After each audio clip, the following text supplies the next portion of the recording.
और बच्चे कैसे हैं आप लोग। आज हम लोग स्टार्ट करेंगे तुम्हारा 11th का सबसे आसान chapter unit dimension and error analysis. ठीक है, तो इसमें एक क्वेश्चन आप लोगों का आते ही आता है, बहुत इजी है, स्कोरिंग भी है, कोई ज़्यादा टफ नहीं है, बहुत ही ईजी है, बस आपको थोड़े से फॉर्मूले याद रखने होंगे। ठीक है, तो हम लोग इसमें ये स्टार्ट कर रहे हैं। This is your lecture number 1, lecture 1, units dimension and error analysis. अगर हम इनकी बात कर रहे हैं तो इसको एक एक करके हम लोग स्टडी करेंगे। ठीक है, तो देखिए इसमें से क्वेश्चंस आपका या तो डायमेंशन एनालिसिस पे आ सकता है या यूनिट्स पे आ सकता है या एरर, इसमें से कोई एक क्वेश्चन आपको मिलेगा। तो ऑब्वियसली बात है आपके 4 मार्क्स का है और ज़्यादा बड़ा यूनिट नहीं है ये। ठीक है, हार्डली 2 लेक्चर में ये ओवर हो जाता है। ठीक है, तो इसमें सबसे पहले चीज़ ये आती है कि आपकी जो फिजिकल क्वांटिटीज़ हैं, अगर हम उनकी बात करें कि फिजिकल क्वांटिटीज़ क्या होती हैं, तो देखिए अगर हम फिजिकल क्वांटिटी की बात कर रहे हैं, फिजिकल क्वांटिटी, तो देखिए फिजिकल क्वांटिटी वो होती हैं जिनको हम मेजर्ड कर पाएँ। ठीक है, और हम उनको किसी लॉ के अकॉर्डिंग एक्सप्रेस करें, that is called as a physical quantity. अब देखिए फिजिकल क्वांटिटी बहुत ही ब्रॉड क्लासिफिकेशन किया जाता है, इनको 2 पार्ट्स में हम लोग डिवाइड कर देते हैं। एक होता है बेसिक फिजिकल क्वांटिटी और एक होती है हमारे पास डिराइव्ड फिजिकल क्वांटिटी। ये 2 तरह की क्वांटिटी हम लोगों के पास आ जाती हैं। तो अगर हम बेसिक की बात करें तो बेसिक में क्या होती है हमारे पास, बेसिक में होती हैं दे आर 7 इन नंबर। कितनी होती हैं? सिर्फ 7 होती हैं। और दूसरी बात, they do not required other quantities for their representation,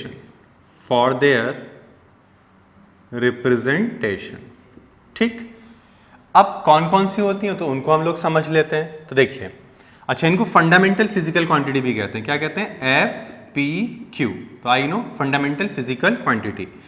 तो कौन कौन सी होती है मैं यहां पे नेम लिख दे रहा हूं और यहां पे हम लोग लिख ले रहे हैं उनका SI यूनिट। ठीक है, SI यूनिट। तो देखिए क्या क्या है हमारे पास। तो पहला है हमारे पास इसमें, मान लीजिए जैसे लेंथ। तो लेंथ का जो SI यूनिट होता है वो होता है मीटर। क्या होगा? मीटर। इन शॉर्ट हम इसको किससे दिखाते हैं? M। दूसरा होता है हमारा टाइम। तो टाइम जो होता है उसका होता है सेकेंड। क्या होगा? सेकेंड। तो इसको हम ऐसी से या सिंपल एस से दिखा देते हैं। ठीक। दूसरा हमारे पास है इसमें टेम्परेचर। तो टेम्परेचर जो होता है उसको हम केल्विन से दिखाते हैं। ठीक है, केल्विन ऐसा यूनिट होती है तो इसको के से दिखा देते हैं। और क्या होगा हमारे पास? मास। तो मास जो होता है, मास इसका होता है किलोग्राम। किलोग्राम। तो किलोग्राम को इन शॉर्ट केजी आप लोग लिखते हैं। ठीक है, और क्या होता है हमारे पास? Amount of substance. तो इसको क्या लिखते हैं? मोल। लेकिन सिंबल क्या होता है? MOL। नेक्स्ट क्या होता है? इंटेंसिटी ऑफ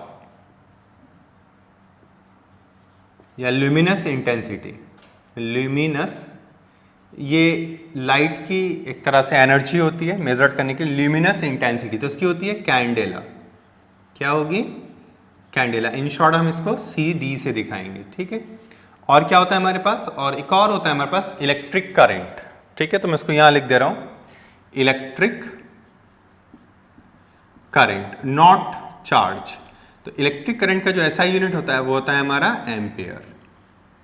और इन शॉर्ट हम इसको किससे दिखाते हैं? A से। ये थोड़ा सा आपको याद रखनी है। तो these are 7 fundamental physical quantities जो आपको याद रखना है। ठीक है, तो ये हमारे पास 6 होती हैं और they are limited in number. Okay, अब देखिए 2 और क्वांटिटीज होती हैं हमारे पास जिनको हम कहते हैं सप्लीमेंट्री क्वांटिटीज। तो देखिए सप्लीमेंट्री क्वांटिटीज जो है हमारे पास, सप्लीमेंट्री क्वांटिटीज अब देखिए सप्लीमेंट्री क्वांटिटीज की अगर हम बात करें, सप्लीमेंट्री क्वांटिटीज, तो देखिए सप्लीमेंट्री क्वांटिटीज हमारे पास दो होती है। एक होता है हमारे पास प्लेन एंगल, प्लेन एंगल, इनको कभी कभी हम बोलते हैं 2D एंगल। क्या बोलते हैं? 2D angle. तो जो हम लोग यहाँ पढ़ते हैं, ठीक है, 2D एंगल इस तरह से रहता है कि ये इस तरह से अगर आपका है कोई आर्क और यहाँ पे हम मूव करें तो यहाँ पे जो एंगल सबटेंड होता है this is called 2D angle. ये आप मान लीजिए length of arc and this is radius. तो थीटा इज इक्वल टू होता है length of arc upon radius. दूसरी बात, इसकी यूनिट जो होती है, यूनिट इज रेडियन। यूनिट क्या होती है बोलो? रेडियन। ठीक है, ओके। दूसरी बात क्या याद रखनी है हमें? Solid angle. क्या याद रखना है बोलो? Solid angle. ये थोड़ा सा कंसेप्चुअली होता है, इसका सिंबल थीटा मतलब ओमेगा होता है। और ये क्या होता है? 3D एंगल होता है। ये कैसा एंगल होता है बताओ? 3D angle. अब देखिए 3D एंगल की अगर हम बात करें तो अगर ये मेरे पास स्फेयर है, ध्यान से समझना, दिस इज अ स्फेयर। तो अगर ये स्फेयर है मेरे पास, तो यहाँ पे अगर मैं इसका कोई सरफेस एरिया ऐसे कट कर लूँ, ठीक है, और यहाँ पे अगर सोचूं तो ये इस तरह से एक एंगल बनेगा। तो ये जो एंगल होगा मेरा स्पेस में, इसको मैं ओमेगा से दिखाता हूं। यानी एंगल ये मेरा कैसा बनेगा समझना, कि अगर वो मैंने काटा होगा तो सोचो कि इस तरह से बना होगा। जो सरफेस एरिया मैंने काटा है वो इस तरह से खुल गया होगा। तो जब इस तरह से खुल जाएगा तो मैं अंदर की तरफ एक एंगल बनता हुआ नजर आ रहा है। This is called as a solid angle. अब ये जो एरिया है मेरा, इसे कहते हैं प्रोजेक्टेड एरिया। क्या कहते हैं इसको? Projected area. तो अगर मैं इसको ऐसे देखकर ऐसे ऐसे बनाऊंगा यहां पे, तो क्या बनेगा? एक सर्कल टाइप बनेगा। तो इसको हम लोग प्रोजेक्टेड एरिया कहते हैं। तो अगर हम सॉलिड एंगल को डिफाइन करते हैं, सॉलिड एंगल को, तो ये होता है प्रोजेक्टेड एरिया दैट मच। अगर ये ए है तो ए अपॉन रेडियस का स्क्वायर। ठीक है, ये हमें ध्यान रखना है। तो अब ये बताओ, अगर हम पूरा एक सॉलिड एंगल ले लें इसको, तो 4 पाई आर स्क्वायर होगा और नीचे से आर स्क्वायर, तो मैक्सिमम कितना हो जाएगा? ये 4 पाई। कितना हो जाता है? 4 पाई। उसको क्या बोलते हैं? Stay radian. क्या होता है ये? Stay radian. और इन शॉर्ट क्या लिखते हैं? S D. क्या लिखेंगे? S D. तो ये थोड़ा सा आपको मोटी मोटी चीजें याद रखनी है। अब देखो इसमें अगर हम बात करते हैं, ये क्वेश्चन आ चुका है आपका कि how many number of basic physical quantities. ठीक है, ये ध्यान रखिएगा, तो 7 होती हैं। अब देखो अब बात आती है नॉन ड्राइव्ड फिजिकल क्वांटिटीज। देखो ड्राइव्ड फिजिकल क्वांटिटीज वो होती हैं जिनको एक्सप्रेस करने के लिए 2 या 2 से ज्यादा फिजिकल क्वांटिटी की जरूरत पड़ेगी। जैसे अगर हम एग्जाम्पल बात करें, पहली चीज तो they are large in number, large in number. पहली चीज तो हमें ये याद रखनी है, ये बहुत ज्यादा होती हैं। दूसरी चीज, ये जो हमारे पास 9 क्वांटिटी है, 2 क्वांटिटी ये और 7 फंडामेंटल, इनको अगर छोड़ दें तो इनके अलावा जो भी क्वांटिटीज आपको मिलती हैं वो सब क्या कहलाती हैं? Derived physical quantity. और दूसरी बात क्या है?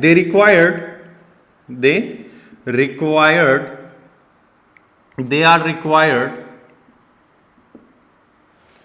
टू और more than two physical quantity for their representation। ये आपको थोड़ा सा ध्यान रखना है कि अपने रिप्रेजेंटेशन के लिए इनको क्या करना पड़ता है? एक से ज्यादा, ठीक है, 2 या 2 से ज्यादा फिजिकल क्वांटिटी की जरूरत पड़ेगी। जैसे एग्जाम्पल अगर हम बात करें स्पीड, अगर हम स्पीड की बात कर रहे हैं तो देखो किस किस की जरूरत पड़ेगी। तो हमें जरूरत पड़ेगी डिस्टेंस, और डिस्टेंस इज अ यूनिट। ठीक है, ये एक फिजिकल क्वांटिटी है आपकी, ठीक है, फंडामेंटल। और किसकी जरूरत पड़ रही है हमें? टाइम। तो ये 2 क्वांटिटी को जब हम डिवाइड कर रहे हैं तब एक नई क्वांटिटी मिल रही है जिसको हम क्या बोल रहे हैं? स्पीड। इसी तरह से अगर हम बोले आपसे फोर्स, दूसरा हमने क्या बोल दिया? फोर्स। तो फोर्स में आप क्या बोलते हैं? तो आप बोलते हैं मास इंटू एक्सेलरेशन। और एक्सेलरेशन को भी अगर हम देखेंगे तो क्या लिखेंगे? Mass into distance upon time into time. तो समझ पा रहे हो कि नहीं? तो देखो मास एक अलग यूनिट है, डिस्टेंस एक अलग यूनिट है, टाइम इंटू टाइम एक अलग यूनिट है। तो इस तरह से हमारे पास ये क्या होती है? They are unlimited in number. बहुत ज्यादा क्वांटिटी होती है, इन सबको छोड़ने के बाद जो भी क्वांटिटी मिलेगी वो क्या कहलाएगी? Derived physical quantity. ओके, कुछ ऐसी क्वांटिटी भी होती हैं जो हमारे पास फिजिकल क्वांटिटी नहीं मानी जाती। जैसे आपसे बोले कि किसी का सैडनेस कितना है या किसी का हैप्पीनेस कितना है, तो ये आपके मेजरेबल नहीं है। ठीक है, इनको आप लोग मेजर नहीं कर सकते। कुछ क्वांटिटी ऐसी होती है जिनको हम डायरेक्ट नहीं मेजर कर सकते, इनडायरेक्ट मेजर करते हैं। जैसे हम आपसे बोले कि बताओ आपका मास कितना है, तो आप डायरेक्ट मेजरमेंट करेंगे। लेकिन अगर आपसे कोई पूछे कि ये बताओ कि सन का टेम्परेचर कितना है, तो आप उसको डायरेक्ट मेजर नहीं कर सकते, आप उसको इनडायरेक्ट वे में मेजर करोगे, लेकिन वो मेजरेबल है। जैसे आपसे कहा जाए कि अर्थ का रेडियस बताओ, तो उसमें भी आप ये नहीं कि आप फीता लेके जाएंगे और उसका पूरा रेडियस मेजर कर लेंगे, तो ऐसा भी कुछ नहीं है, उसको भी हम इनडायरेक्ट मेजरमेंट करेंगे।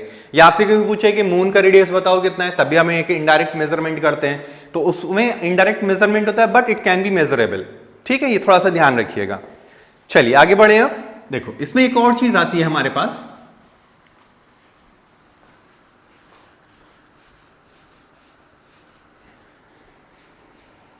देखो एक और चीज है हमारे पास जो हम बात करेंगे इसमें, तो ये समझ में आ रहा है तुम्हें? देखो एक और चीज होती है इसमें, यूनिट या क्वांटिटी। क्या होती है क्वांटिटी? तो देखिए अगर हम क्वांटिटी की बात कर रहे हैं, ध्यान से सुनना, क्वांटिटी, तो देखिए क्वांटिटी हमेशा दो चीजों से मिलकर बनेगी। एक होती है उसमें यूनिट और एक होता है उसके अंदर मैग्नीट्यूड। तो यूनिट की अगर हम बात करें क्वांटिटी, जैसे मैंने बोला 100 मीटर, क्या बोला मैंने? 100 मीटर। तो ये जो 100 है ये क्या कहलाएगा? Numerical value. क्या कहलाएगा? Numerical value. और ये क्या कहलाएगा? इसका यूनिट। अब देखो इसका क्या मतलब है? इसका मतलब ये है कि आपने 1 मीटर को 100 बार रिपीट किया है, तब जाके क्या मिल रहा है तुम्हें?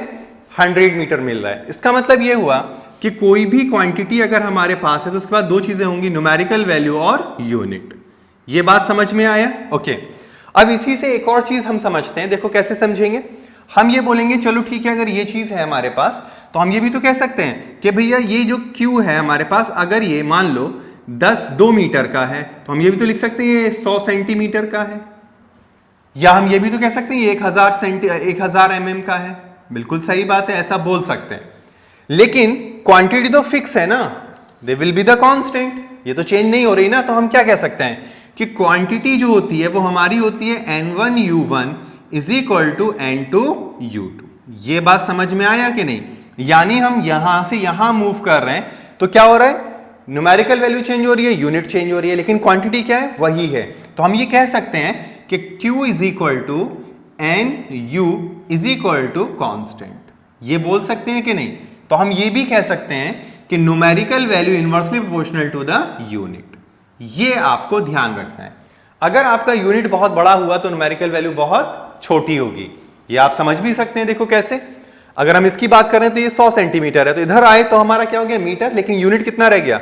सॉरी ये 100 नहीं होगा, चलो इसको 1 कर लेते हैं, 1, तो ये 100 हो जाएगा। ठीक है, तो 100 का भी कितना रह गया? 1।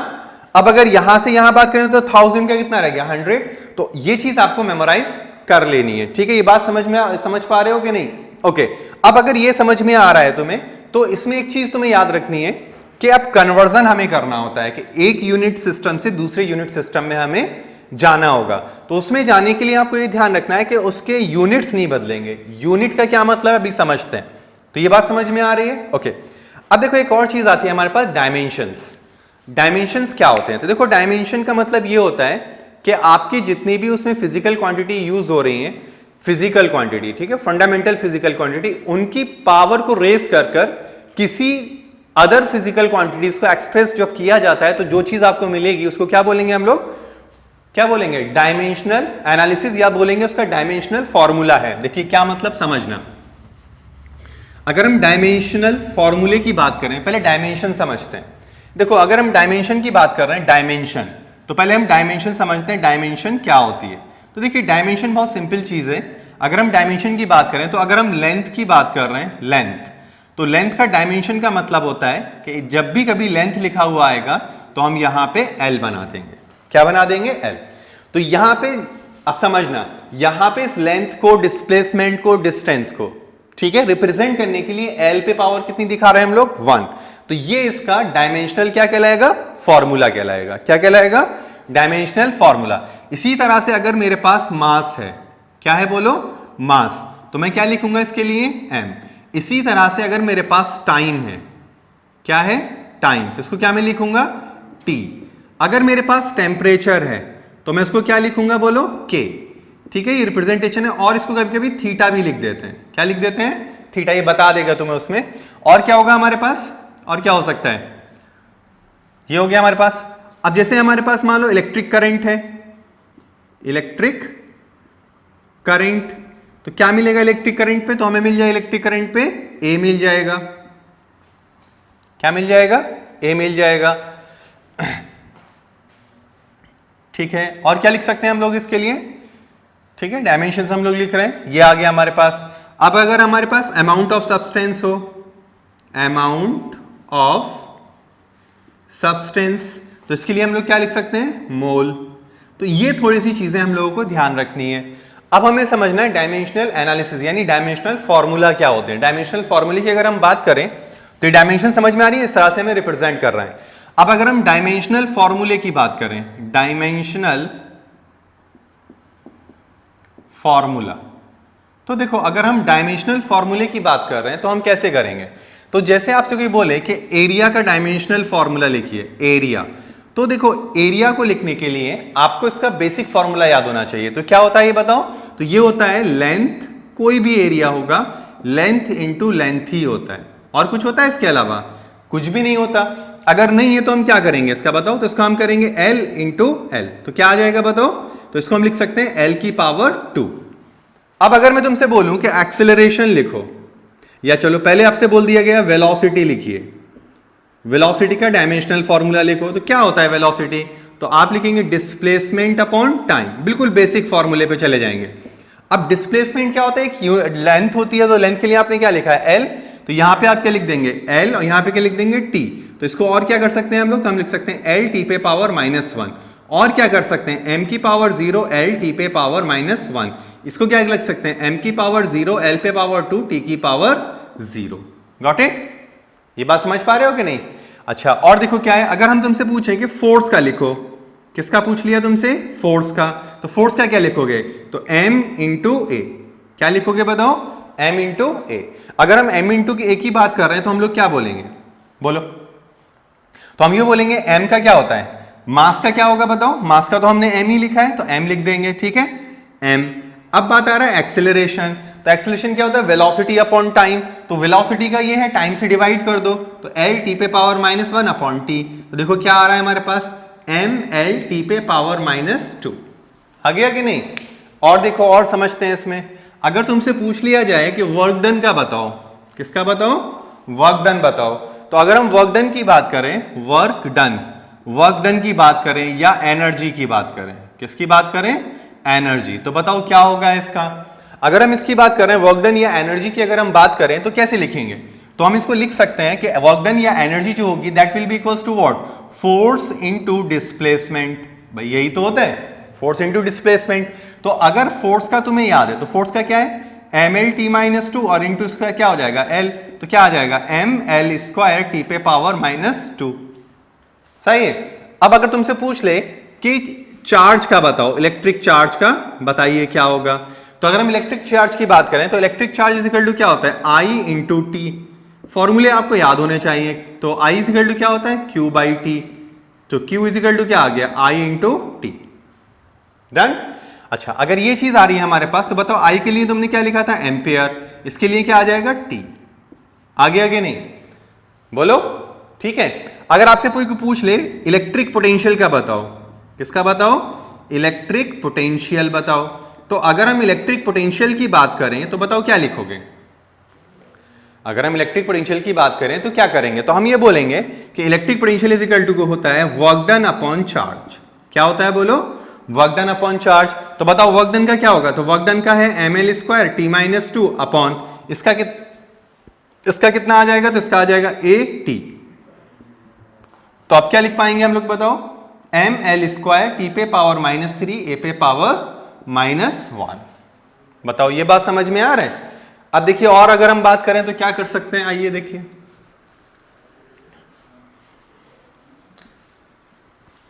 देखो अगर हम तुमसे बोलें तो ये बात समझ में आ गई। अब तुमसे कोई बोले रेजिस्टेंस का बता दो, किसका बता दो, बोलो, रेजिस्टेंस। तो अगर हम रेजिस्टेंस की बात करें तो रेजिस्टेंस क्या होता है, V/I। क्या होता है बोलो, V/I। अगर हम V/I की बात करें तो ये क्या आ गया, ml² T पे पावर -3 A पे पावर -1। ठीक है, ये आपने अप्लाई कर लिया। और आई का क्या होता है, अपने आप में एम्पियर ही होता है कि नहीं, बताओ जल्दी से, ठीक है ना। तो क्या आ जाएगा बताओ, तो हम यहां लिखेंगे एम एल स्क्वायर टी पे पावर -3 ए पे पावर -2।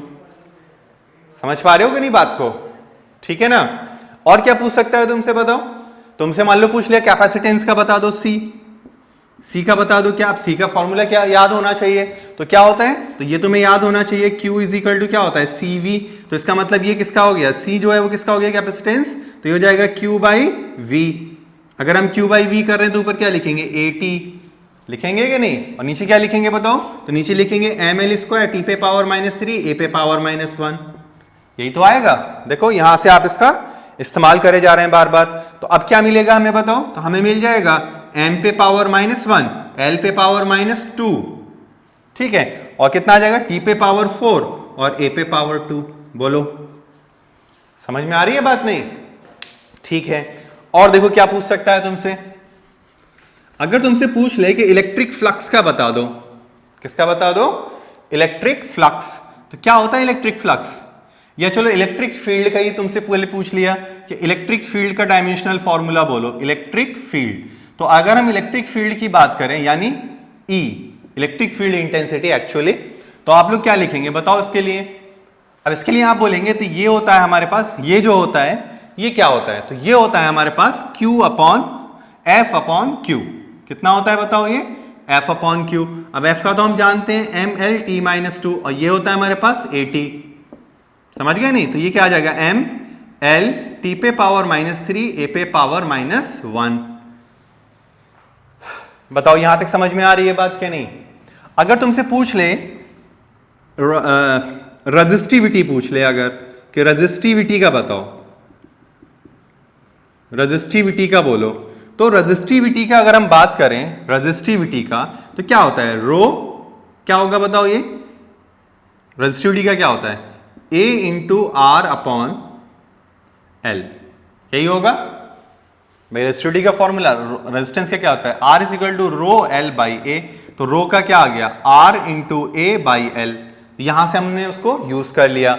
अब इसका क्या होगा, L का, A का स्क्वायर होगा, इसका कितना होगा, तो इसका होगा M L पे पावर 2 T पे पावर -3 और A पे पावर -2 डिवाइडेड बाई L। तो कितना आ गया बताओ, तो ये आ गया M L पे पावर 3 T पे पावर -3 A पे पावर -2। बोलो आया समझ में कि नहीं। अब अगर तुमसे कोई पूछे, देखो और कैसे करना है इसको, तुमसे अगर कोई ये पूछ ले कि स्पेस परमिटिविटी का क्या होगा, स्पेस परमिटिविटी की यूनिट डायमेंशन क्या होती है, ये बोलो, तो क्या करना है हमें, हमें कुछ नहीं करना, हमें बस फॉर्मूले याद होने चाहिए इसके। तो आप बोलोगे ये होता है F is equal to 1 upon 4 pi epsilon naught Q1 into Q2 by R square. होता है कि नहीं, बोलो बिल्कुल होता है। तो अगर हम इसकी बात कर रहे हैं तो how we can do this, तो हम ये बोलेंगे कि अगर इसकी हम बात करें, हमें एप्सिलॉन नॉट का चाहिए, तो एप्सिलॉन नॉट का निकाल लो, तो क्या लिखोगे, तो ये तो हो जाएगा कूलम स्क्वायर, ओके, ये हो जाएगा एल स्क्वायर। फोर्स का क्या होता है, एम एल टी पे पावर -2। समझ गए बात को नहीं, ये ऊपर चला गया, ये नीचे आ गया, तो ये हमने डायमेंशन, इसके तो कोई डायमेंशन होगा नहीं, 1/4 दिस इज डायमेंशन लेस। तो हम लोग क्या बोलेंगे, तो एप्सिलॉन नॉट का जो डायमेंशन होगा वो आपका होगा एम एल पे पावर -1 टी पे पावर 2, ये एल पे पावर -3 और कूलम, कूलम लिख लो या फिर क्या लिख लो, ए टी लिख लो, यानी ए स्क्वायर और टी स्क्वायर, सही है ना, ठीक है। अच्छा ए टी स्क्वायर हो गया, तो ये आ गया, ठीक है, ये ऊपर आएगा तो टी की पावर 4 और ए पे पावर 2, तो ये हमारा इसका डायमेंशन हो गया।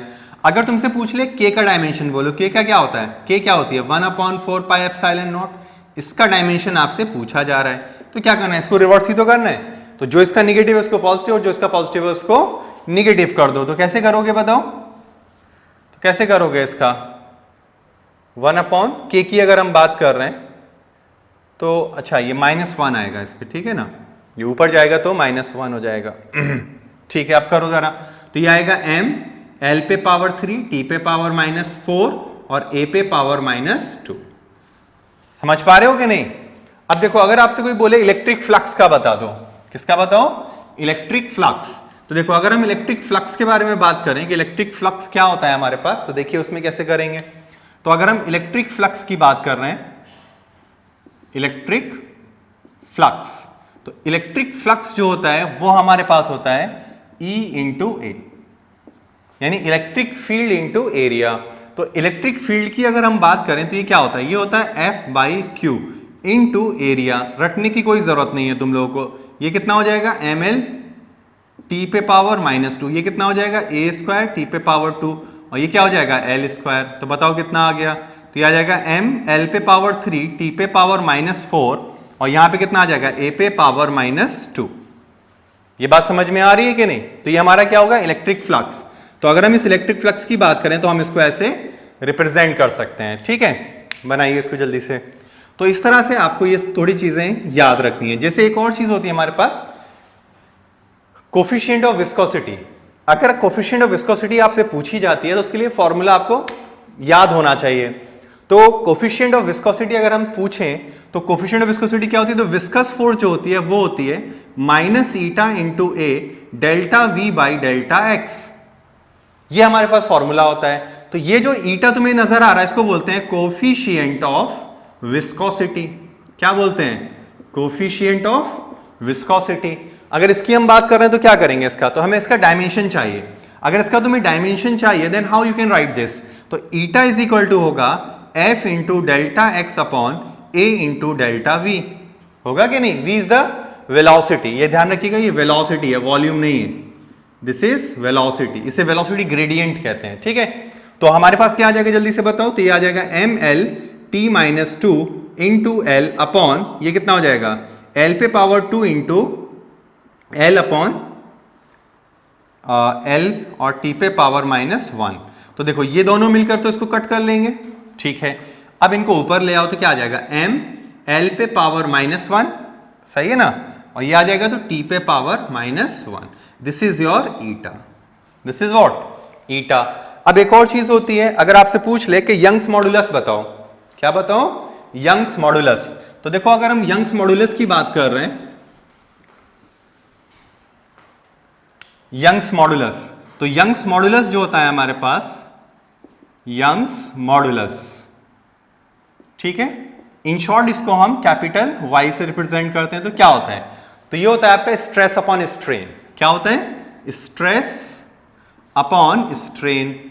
अब प्रॉब्लम ये है कि हमें स्ट्रेस और स्ट्रेन पता होना चाहिए।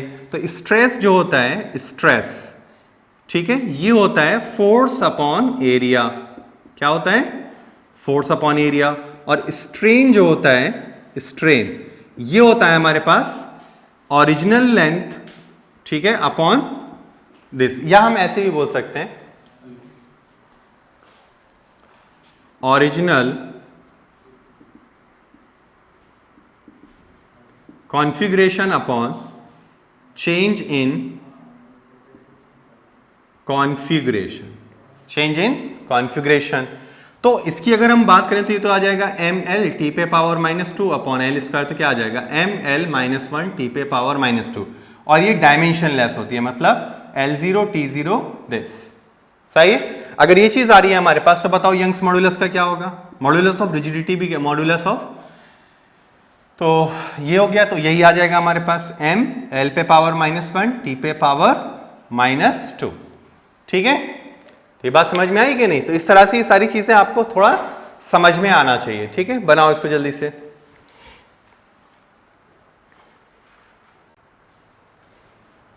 ठीक है, तो चलिए अब आगे और बढ़ते हैं इसमें। देखिए एक और चीज होती है इसके अंदर, इसको हम बोलते हैं होमोजेनिटी प्रिंसिपल। क्या कहते हैं, होमोजेनिटी प्रिंसिपल। अब देखिए होमोजेनिटी प्रिंसिपल क्या होता है, क्या कहता है। ठीक है, तो होमोजेनिटी, होमो का मतलब क्या होता है, लाइक, यानी एक जैसे। तो होमोजेनिटी प्रिंसिपल ये कहता है कि किसी भी फिजिकल क्वांटिटी को अगर आप ऑब्टेन कर रहे हैं, तो जिस फिजिकल क्वांटिटी से आप ऑब्टेन कर रहे हैं, आप similar kind of physical quantity को ऐड कर सकते हैं और similar kind of physical quantity को सब्ट्रैक्ट कर सकते हैं। कभी भी आप ऐसा नहीं कर सकते कि आप 10 रुपए में से 2 मीटर घटा दें, या 10 रुपए में 2 मीटर को ऐड कर दें। अगर आपके पास मीटर है तो हमेशा आपको मीटर ही घटाना होगा। ठीक है, तभी आपको क्या मिल पाएगा, जो भी नया यूनिट है वो मिल पाएगा। तो उसको हम लोग बोलते हैं प्रिंसिपल ऑफ होमोजेनिटी या होमोजेनिटी प्रिंसिपल। तो क्या कहता है होमोजेनिटी प्रिंसिपल? होमोजेनिटी प्रिंसिपल, देखिए अगर हम होमोजेनिटी प्रिंसिपल की बात करें तो क्या कहता है, टू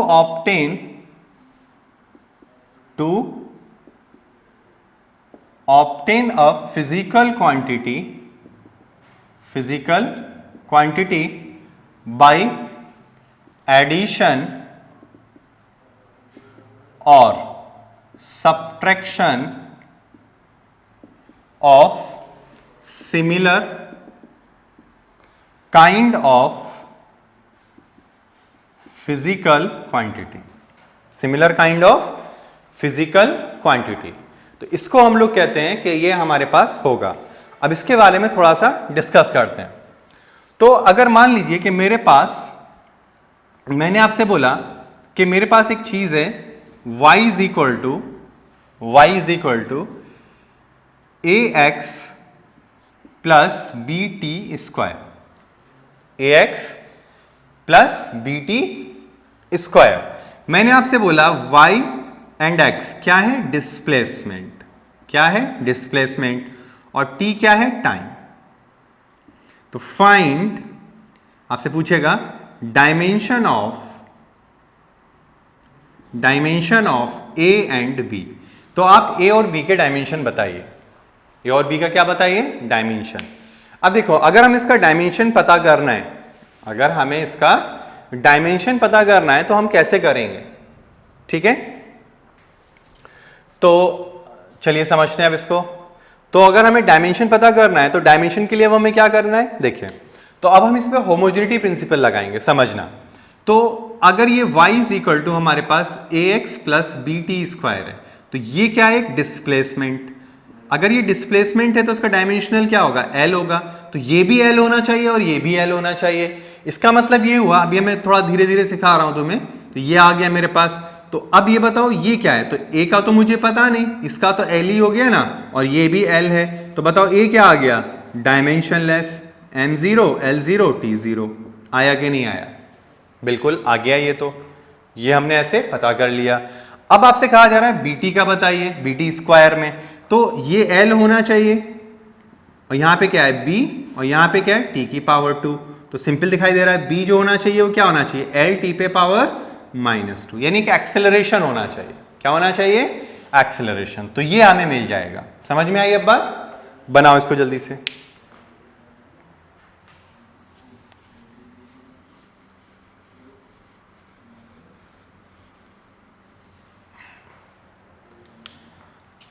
चलिए एक और न्यूमेरिकल करते हैं। देखिए अगर आपसे कोई कह दे कि v is equal to A T plus B upon X plus T square, v is equal to A T plus B upon X plus T square. v velocity है और t टाइम है, और x जो है ये displacement है। आपसे कहा गया है फाइंड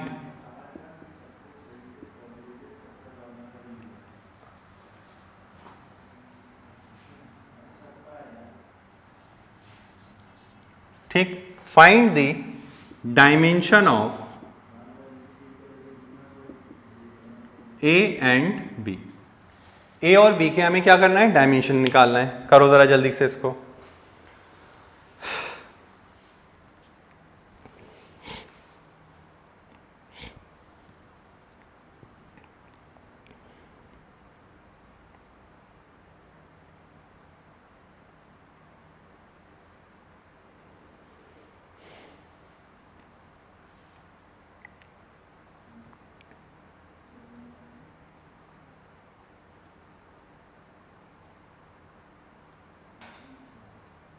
चलो करें। देखिए अगर हम इसकी बात कर रहे हैं तो देखिए हम लोग क्या करेंगे इसके लिए।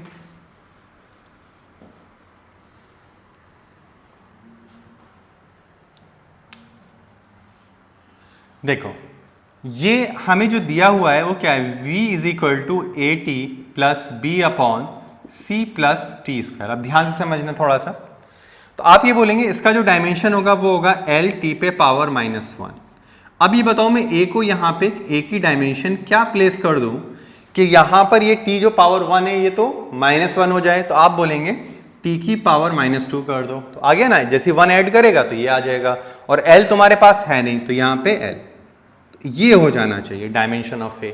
तो ए को जैसे यहां रखोगे तो एल टी पे पावर -1, वेरीफाइड हो गया। ओके, अब सी तो साफ साफ दिखाई दे रहा है भैया, टी स्क्वायर में अगर तुम्हें सी ऐड करना है तो सी का डायमेंशन क्या होना चाहिए, टी होना चाहिए, टी स्क्वायर होना चाहिए, तो सी का डायमेंशन तो साफ साफ पता चल गया कि क्या होना चाहिए, टी पे पावर 2 होना चाहिए। अब क्या है, बी के बारे में डिस्कस करना है, तो जरा ध्यान से देखो अगर तुम, तो ये है v, तो v का डायमेंशन क्या होगा जल्दी बोलो, एल टी पे power -1 is equal to, b का तो b ही रहेगा लेकिन नीचे आ जाएगा t पे पावर 2।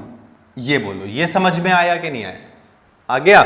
अब ये बताओ मुझे, अगर मुझे इसका चाहिए तो मैं लिख सकता हूं ना एल टी पे पावर -1 प्लस 2, तो क्या आ जाएगा बताओ, b आ गया, तो क्या मिला मुझे, तो b is equal to L T 1, b is equal to L T 1। Got it. चलिए और देखिए, और करते हैं सवाल। मान लीजिए कि अगर मेरे पास ये क्वेश्चन है कि f is equal to A T plus B T square, find a and b dimension, यानी a और b के मुझे डायमेंशन निकालने हैं, अगर f मेरा फोर्स है और t मेरा अगर टाइम है तो निकालो जरा जल्दी से।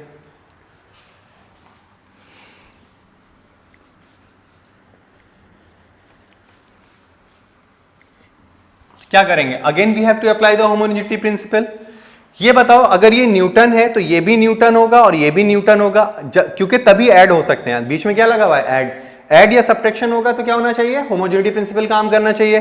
तो ये अगर देखो ये न्यूटन है, लेफ्ट हैंड मेरा, तो राइट हैंड भी प्रॉपरली क्या होना चाहिए, न्यूटन होना चाहिए, तो ये भी न्यूटन होना चाहिए और ये भी न्यूटन होना चाहिए। तो क्या बोलेंगे आप, तो आप बोलेंगे कि ये जो है अगर न्यूटन है, यानी फोर्स का जो डायमेंशन है मेरा वो कितना है, एम एल टी -2 है कि नहीं। तो अब ये बताओ मैं यहां पे क्या कर दूं, मैं यहां पे इस टी की जगह पे क्या करूं, यानी अगर मुझे ये लिखना है तो मैं क्या लिखूंगा, मैं ए और क्या लिखूंगा यहां पे बोलो, टी, तो यहां पे क्या आना चाहिए, एम एल टी -2 आना चाहिए, तो ए का डायमेंशन क्या मिल जाएगा मुझे, एम एल टी पे पावर -3 मिलेगा कि नहीं, बिल्कुल। अब बताओ यहां पे क्या है, तो आप बोलेंगे कि यहां पे एक पावर कम थी, यहां पे एक पावर ज्यादा है, तो टी की पावर -4 हो जाएगी। अगर वैसे समझ में नहीं आ रहा तो ऐसे कर लो, B T square is equal to M L T पे पावर -2, अभी नीचे जाके ऊपर जाएगा तो -2 ले लेगा, और तो b पे power b is equal to क्या हो जाएगा, एम एल टी पे पावर -4, कितना आ जाएगा, t पे पावर -4। अब देखो एक और क्वेश्चन है हमारे पास, ये कह रहा है आपके पास कि एक इक्वेशन है आपके पास, there is a equation p is equal to b minus T, a minus T square, क्या है हमारे पास, a minus T square upon b x, where p pressure है और x जो है वो हमारा डिस्प्लेसमेंट है। तो कह रहा है फाइंड द डायमेंशन ऑफ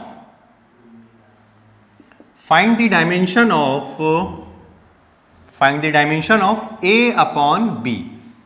ठीक है, इसका मुझे क्या करना है, डायमेंशन निकालना है, निकालो जरा डायमेंशन।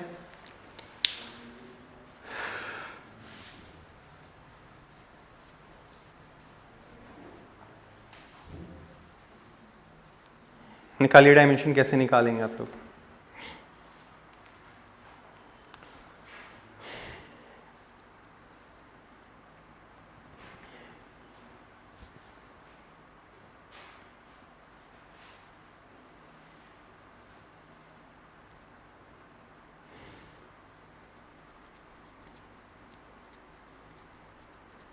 चलो करें, देखिए तो क्या कह रहा है हमसे, P।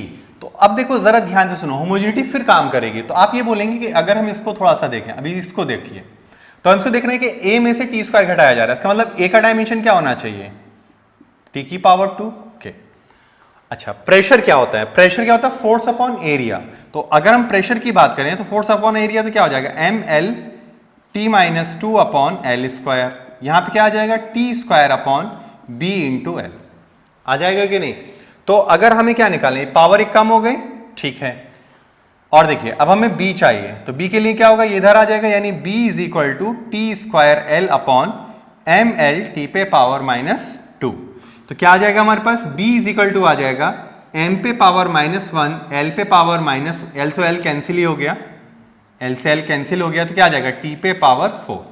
तो अब बताओ, तुमसे कहा जा रहा है a अपॉन बी बता दो, a अपॉन बी बता दो। तो a अपॉन बी अगर हम निकालें तो a कितना है हमारे पास? t की पावर 2, और b कितना है हमारे पास? m पे पावर माइनस वन, t पे पावर 4। तो क्या आ जाएगा? m और क्या आ जाएगा? t पे power minus 2। This is your answer. बनाओ जल्दी से।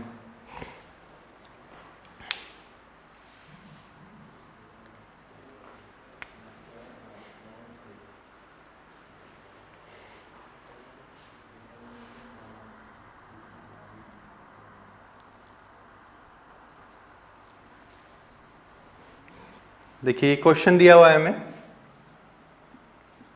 कह रहा है in the equation p plus A upon V square into V minus B is equal to constant, ठीक, इज इक्वल टू कॉन्स्टेंट। तो कह रहा है the unit of A is, unit of A is, ठीक है। ए में दिया हुआ है डाइन इंटू सेंटीमीटर की पावर 5, बी में दिया हुआ है डाइन इंटू सेंटीमीटर की पावर 4, ठीक है। फिर हमें दिया हुआ है डाइन इंटू सेंटीमीटर की पावर 3, और डी में हमें दिया हुआ है डाइन इंटू सेंटीमीटर की पावर 2। बताइए कैसे करोगे इसको? जल्दी से करिए इसे, फिर आगे बढ़ते हैं।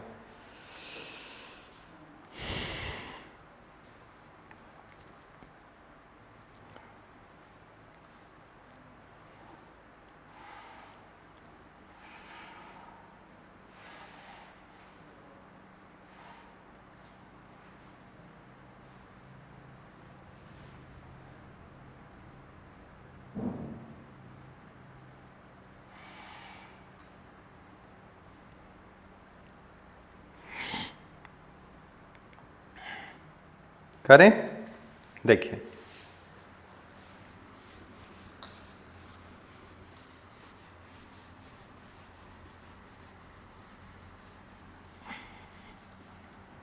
समझिए, कह रहा है in the equation this constant the unit of A is. देखो अगर हम यूनिट ऑफ ए की बात कर रहे हैं तो जरा ध्यान से सुनना, ये आपका वंडर वॉल इक्वेशन है, this is the pressure and this is the volume, ठीक है। ये आपको नोन होगा, केमिस्ट्री में आप लोग पढ़ते ही हैं। तो इसको हम लोग क्या करेंगे? देखो इसको हम बोलेंगे कि P plus A upon V square into V minus B is equal to, वैसे तो ये NRT होता है लेकिन यहाँ पे कांस्टेंट दे रखा है तो हम इसको कांस्टेंट ही ले लेंगे। अब जरा ध्यान से सुनना, ये बताओ ये क्या है? आप बोलेंगे दिस इज अ प्रेशर। क्या है? बोलो, प्रेशर। अच्छा, अगर ये प्रेशर है तो इसे भी क्या होना पड़ेगा? प्रेशर। ये क्या है? वॉल्यूम। क्या है? बोलो, ये वॉल्यूम है। तो ये क्या है हमारे पास? वॉल्यूम। ओके, तो अगर हम बोलें कि प्रेशर का जो डायमेंशन है वही ए अपॉन वी स्क्वायर का होना चाहिए, बिल्कुल सही बात है। तो ये क्या होता है? तो ये होता है फोर्स अपॉन एरिया, और इंटू क्या हो जाएगा? V square is equal to क्या आ जाएगा? ए। अब सुनना, इसको मैं सीजीएस में अगर लिखता हूं तो क्या लिखूंगा? डाइन। भाई सीजीएस में इसको क्या लिखूंगा? डाइन। इसको क्या लिखूंगा? Centimetre square. उसको क्या लिखूंगा? सेंटीमीटर की पावर 6, क्योंकि वॉल्यूम की पावर 2 है तो कितना हो जाएगा? 3 और इंटू 2 तो 6 आ जाएगा। तो ये ए हो गया। तो क्या मिला मुझे? ये पावर 2 कम कर लेगा तो क्या आ जाएगा? A is equal to dyne into centimetre की power 4। Which one is correct? तो this is your right answer. अब देखो इसमें एक और चीज पूछता है तुमसे, एक और क्वेश्चन इसमें बढ़ा के पूछेगा, तुमसे ये कहेगा डायमेंशन ऑफ ए और डायमेंशन ऑफ बी बता दीजिए। तो अगर हम डायमेंशन ऑफ ए की बात कर रहे हैं, किसकी बात कर रहे हैं बोलो, डायमेंशन ऑफ ए, तो डायमेंशन ऑफ बी, तो ये क्या है, वॉल्यूम। वॉल्यूम में से जब वॉल्यूम घटेगा तभी कुछ होगा ना भाई, होमोजेनिटी प्रिंसिपल अगर हम लगा रहे हैं तो वॉल्यूम में से अगर वॉल्यूम कोई चीज घट रहा है तो वॉल्यूम ही रहा होगा, तो इसका मतलब क्या हुआ, ये एल क्यूब आ गया। बिल्कुल सही, गॉट इट, ओके। अब यहां पे अगर हम बात करें तो हम बोलेंगे कि प्रेशर, प्रेशर का क्या होता है, M L T minus two upon L की पावर 2 इज इक्वल टू, ये कितना आ जाएगा ए, और यहां पे क्या हो जाएगा एल की पावर 6। ये समझ में आया भाई, वॉल्यूम का क्या होगा एल क्यूब, फिर 2 से मल्टीप्लाई करो तो एल की पावर कितनी ले लेगा 6, तो देखो कितना आ जाएगा, तो ये पावर कितनी रह गई 4, तो कितना आ गया a is equal to M L की पावर 5 टी की पावर -2। तो ये आपका एक और इस तरह से आंसर पूछा गया, कई बार पूछा गया है इसको, तो इसको थोड़ा ढंग से कर लीजिएगा। चले अब आगे, चलो अब एक और क्वेश्चन करते हैं इसमें। देखिए एक और क्वेश्चन उन्होंने दिया है, देखिए क्या दे रखा है हमें क्वेश्चन, समझना। क्वेश्चन हमें दिया गया है, कह रहा है the position of a body, question समझते हैं क्या कह रहे हैं, the position of a body, the position of a body with acceleration A, with acceleration A is given by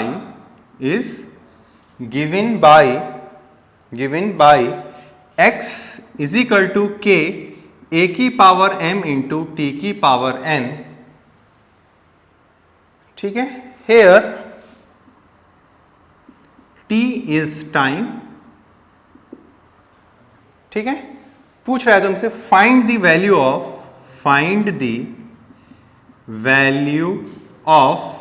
m and n, ठीक है। ऑप्शंस में दे रहा हूं तुम्हें, देखिए ऑप्शंस क्या है हमारे पास, a में दे रखा है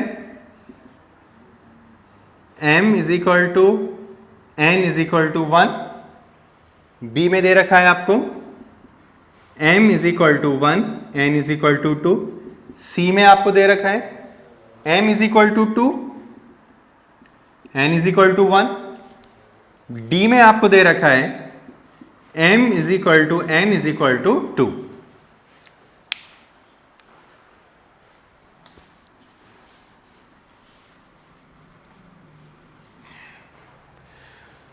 अब देखो अगर ये x जो है ये पोजीशन रिप्रेजेंट, तो k जस्ट अ कांस्टेंट, तो क्या आ जाएगा a की पावर m इंटू टी की पावर n, a की पावर m इंटू टी की पावर n।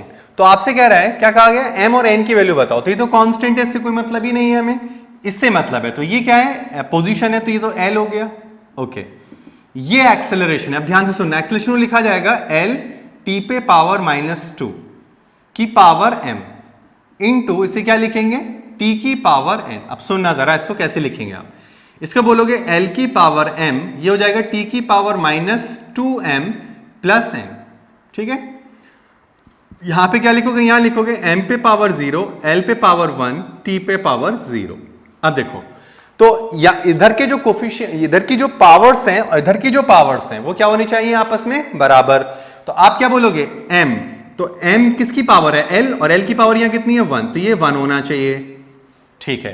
तो m is equal to 1, m is equal to 1, यानी ये दोनों तो गलत हो गए, चलिए ठीक है।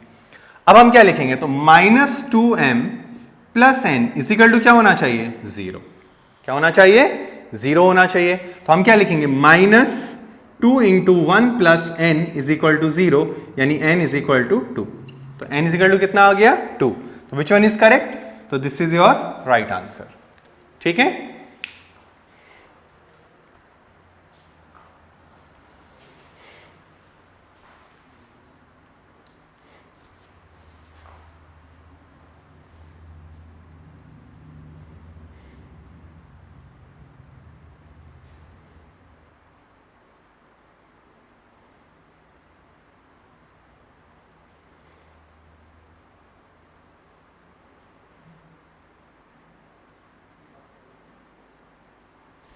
चलिए एक और क्वेश्चन करा देता हूं इसी बेस्ड, देखिए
चलिए देखिए इसको कैसे करना है।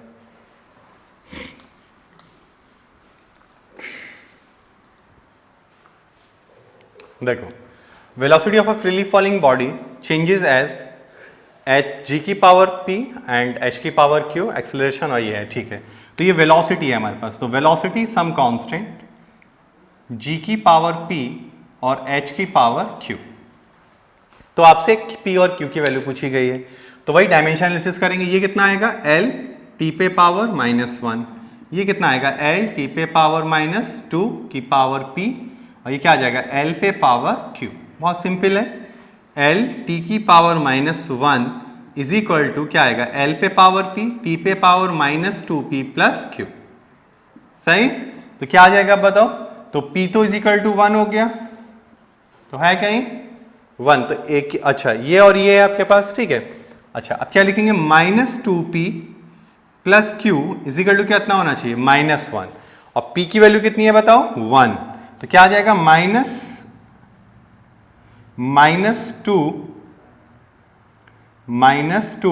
Plus q is equal to -1, तो q इज इक्वल टू कितना आ जाएगा प्लस का 1, तो P Q is equal to 1, तो कितना आंसर आ गया, ये हो गया हमारे पास।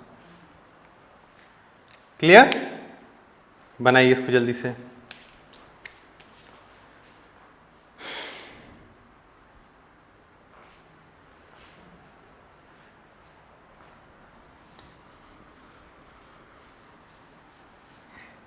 नेक्स्ट देखिए, विच पेयर हैज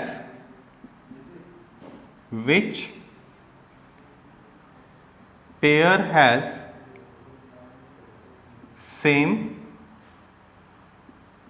डायमेंशंस, ठीक है, सेम डायमेंशंस होंगे। पहला है वर्क एंड पावर, दूसरा है हमारे पास density and relative density, density and relative density, D है हमारे पास, सी है हमारे पास momentum and impulse, momentum and impulse, और डी है मेरे पास, डी क्या है हमारे पास, stress and strain, stress and strain, ठीक, ये हमारे पास है। क्या है, which pair has same dimensions. अगर हम सेम डायमेंशन की बात कर रहे हैं then what we have to do, तो देखिए अगर हम सेम डायमेंशन ले लें इस पर तो क्या होगा, सेम डायमेंशन की बात कर रहे हैं, ठीक है। तो देखो वर्क एंड पावर, तो ये तो गलत हो गया, सीधा सीधा गलत है, ठीक है, इसमें तो कोई मतलब ही नहीं बनता, तो ये तो गलत हो गया। अब देखो डेंसिटी का क्या होता है, तो डेंसिटी की अगर हम बात करें तो ये होता है मास पर यूनिट वॉल्यूम, और रिलेटिव डेंसिटी डायमेंशनलेस ही होती है, तो इससे भी कोई मतलब नहीं है। अब स्ट्रेस, तो स्ट्रेस तो आपको पता है क्या होता है, फोर्स अपॉन एरिया, और ये क्या होता है original length upon change in length, या original configuration upon change in configuration, ठीक है। तो ये आ गया हमारे पास, तो सॉरी ये क्या होता है, change in configuration upon original configuration, तो ये आ गया हमारे पास, तो ये भी गलत हो गया, तो क्या बचा, यही तो बचा मोमेंटम। इंपल्स क्या होता है, इंपल्स होता है आपका, इंपल्स इज इक्वल टू होता है force into delta T for short duration. अगर शॉर्ट ड्यूरेशन में काम कर रहा है तो इसका क्या होगा बताओ, M L T minus two, इसका क्या होगा टी, तो क्या आ जाएगा M L T minus one. और मोमेंटम क्या होता है, मोमेंटम होता है P is equal to M V, तो क्या आ जाएगा बताओ एम एल टी पे पावर -1। आ जाएगा कि नहीं आ जाएगा, ठीक है, बनाओ इसको जल्दी से।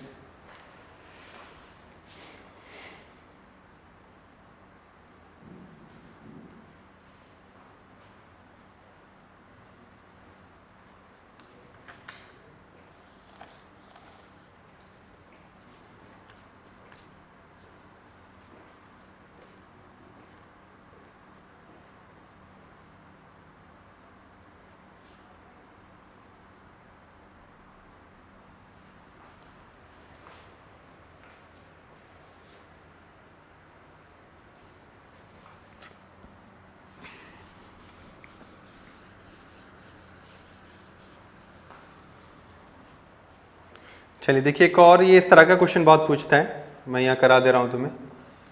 क्वेश्चन में है if area A, velocity v and density rho, ठीक है, are base units, are base units, are base units, then the dimensions, then the